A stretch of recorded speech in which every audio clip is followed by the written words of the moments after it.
ભાવનગર મહાનગરપાલિકા દ્વારા રોડ રસ્તાઓ તેમજ નાગરિકોની સુવિધા સામે અડચણરૂપ દબાણો દૂર કરવા માટેની કાર્યવાહી કરવામાં આવતી હોય છે,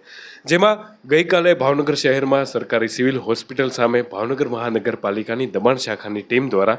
દબાણો દૂર કરવા માટેની પ્રક્રિયા હાથ ધરવામાં આવી હતી, જેમાં સરકારી સિવિલ હોસ્પિટલ સામે દબાણ શાખાની ટીમ દ્વારા ત્યાં હાજર રહેલી મહિલાઓ સાથે ગેરવર્તણૂક કરાઈ હોવાના આક્ષેપો લાગ્યા છે, જેને લઈને આજ રોજ આમ આદમી પાર્ટીના રાષ્ટ્રીય જોઈન્ટ સેક્રેટરી રાજુભાઈ સોલંકી તેમજ બોટાદ વિધાનસભાના ધારાસભ્ય ઉમેશભાઈ મકવાણા તેમજ આમ આદમી પાર્ટીના મહિલા પ્રમુખ સોનલ પટેલ સહિતના લોકો દ્વારા કલેક્ટર કચેરી ખાતે ગેરવર્તણૂક બાબતે રજૂઆત કરવામાં આવી હતી।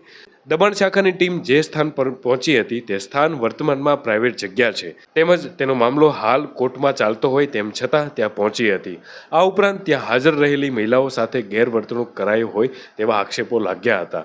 ઉલ્લેખનીય છે કે આ સ્થાન હાલ આમ આદમી પાર્ટીના મહિલા પ્રમુખના પરિવારજનોની માલિકીનું હોય અને તેનો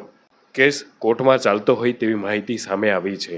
કાયદેસરની પ્રક્રિયામાં જવાબદાર નાગરિકો કોઈ અડચણરૂપ ન થાય તે સ્વાભાવિક છે, પરંતુ સામે પક્ષે તંત્ર દ્વારા કોઈપણ પ્રકારની ગેરવર્તણૂક તેમજ તેમાં પણ રાજકીય અગ્રણીના પરિવારજનો સાથે આ પ્રકારે વર્તન કરે તો સામાન્ય નાગરિકો સાથે શું કરતી હશે તેવો પણ સવાલ ઉપજે।